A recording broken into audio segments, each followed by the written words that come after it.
Subscribe करें एकलव्य दुनिया को पूरी रामायण कथा सुनने के लिए। श्री राम द्वारा ताड़का का वध। श्री राम द्वारा अहिल्या का उद्धार। ताड़का वध की कहानी। अहिल्या के उद्धार की कहानी चालू करने से पहले एक बार जय श्री राम बोलना। श्री राम तथा चारों भाइयों की शिक्षा पूर्ण होने के चारों भाई राजमहल में वापस लौट जाते हैं। उसके कुछ ही समय पश्चात महर्षि विश्वामित्र राजा दशरथ के महल में आते हैं तथा राजा दशरथ से कहते हैं कि उन्हें श्री राम चाहिए ताकि उनके यज्ञ तथा अनुष्ठानों की असुरों तथा राक्षसों से रक्षा की जा सके। राक्षस हमेशा हमारे यज्ञ में बाधा डालते हैं और यज्ञ को पूरा नहीं होने देते, इसलिए हम राम को अपने साथ ले जाना चाहते हैं ताकि वह हमारे यज्ञ तथा अनुष्ठानों रक्षा कर सके।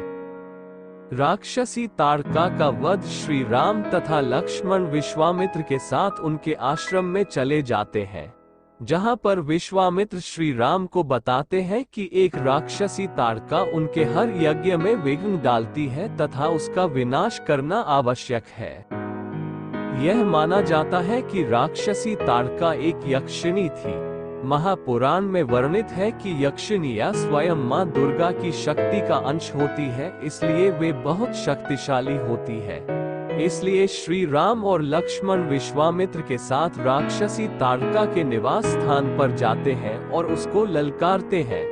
ललकार सुनकर राक्षसी ताड़का बाहर निकलती है और इन पर हमला करने लगती है। काफी समय तक युद्ध के बाद श्री राम अपने एक बाण से राक्षसी ताड़का का अंत कर देते हैं। उसके बाद विश्वामित्र श्री राम और लक्ष्मण को अपने आश्रम में ठहर आते हैं।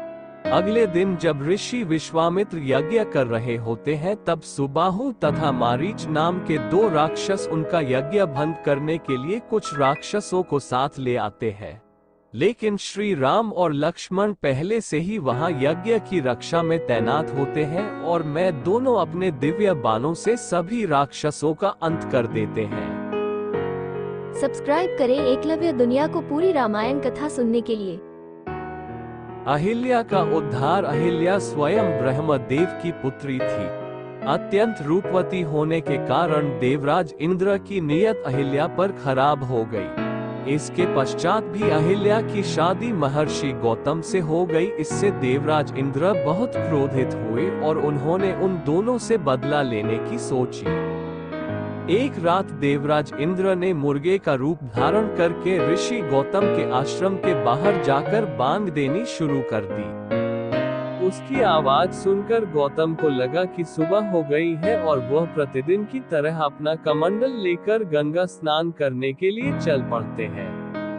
पीछे से देवराज इंद्र ऋषि गौतम का वेश धारण करके अहिल्या के पास चले जाते हैं और उसके साथ समागम करते हैं। जब ऋषि गौतम गंगा तट पर स्नान करने के लिए पहुंचते हैं तो उन्हें यह आभास होता है कि अभी सुबह हुई नहीं है। अवश्य ही किसी ने उनके साथ छल किया है, इसीलिए वह तुरंत अपने आश्रम की तरफ चल देते हैं। ऋषि गौतम अपने आश्रम पहुंचते हैं तो वह देखते हैं कि उन्हीं के भेष में एक व्यक्ति उनकी कुटिया से निकल रहा है। ऋषि गौतम परम तपस्वी थे, इसलिए वो छल वेश में भी देवराज इंद्र को पहचान जाते हैं और उसे कुरूप होने का श्राप देते हैं। ये सुनकर अहिल्या अपनी कुटिया से बाहर निकलती है, तब वो समझ जाती है कि उसके साथ छल हुआ है और अपने पति ऋषि गौतम के पैरों में गिरकर क्षमा मांगने लगती है। लेकिन क्रोध में भरे हुए श्री गौतम ने उन्हें क्षमा नहीं किया और तुरंत पत्थर में बदलने का श्राप दिया। बार बार मिन्नत करने के बाद ऋषि गौतम को अहिल्या पर दया आ जाते हैं और वह उसके मुक्ति का मार्ग बताते हैं। जब भगवान विष्णु राम अवतार में पृथ्वी पर आएंगे तब वह अपने चरणों से स्पर्श करके तुम्हें इस श्राप से मुक्त करेंगे। ताड़का वध के बाद जब महर्षि विश्वामित्र श्री राम और लक्ष्मण के साथ जनकपुरी की तरफ रवाना होते हैं तब वह ऋषि गौतम के आश्रम से होकर गुजरते हैं, जहां पर वह श्री राम को अहिल्या की कहानी बताते हैं। तब श्री राम अपने पैरों से स्पर्श करके पाषाण में परिवर्तित हो चुकी अहिल्या को शाप मुक्त कर देते हैं और इस तरह भगवान राम के द्वारा अहिल्या का उद्धार हो जाता है। सब्सक्राइब करें एकलव्य दुनिया को पूरी रामायण कथा सुनने के लिए।